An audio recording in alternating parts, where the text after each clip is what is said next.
Karol Swan is back with the recipe to share, and Taryn is here as well with more. All right, thank you, John. Yes, it's almost rhubarb season, isn't it, Karol? Is it? Mine's this tall. Is it? Yes. Okay, so it's one of my favorites, and so we have a great recipe to share today.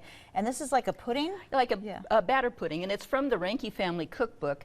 And actually, Roy's mom submitted it years ago for this cookbook, and she raised her kids in the 50s through the 60s. And it's easy. Okay. It's kind of a one bowl thing. So we'll put 3 cups of rhubarb and brown sugar, a little flour, and some butter, and we'll just turn it real quick. Okay. And pour it in a pan, and then we'll make our batter topping.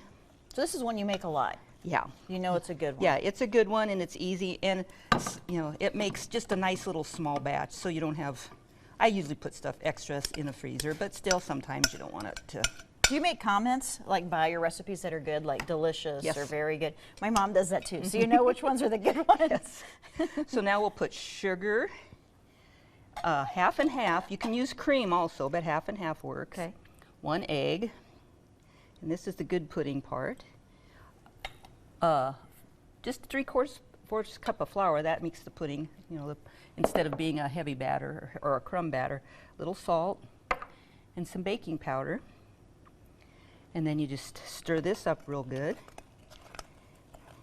And put that on top. And put that on top. Okay. And it comes out like that, and get my egg going there. There, now we can dump it on top. My egg yolk, that would be exciting to bake that and have the egg yolk on top. And then you just gently pour it over and then bake it about a half hour. I put foil on top, I don't know why I always do that. Like I said, it's kind of an old-fashioned recipe. One bowl recipe. You just mix your rhubarb and dump it out, and then mix your batter in and bake it. And then with Cool Whip whipped cream, any kind of topping you want to put on it. Yeah. More or less. More is always better. And it's just fun. It's very good.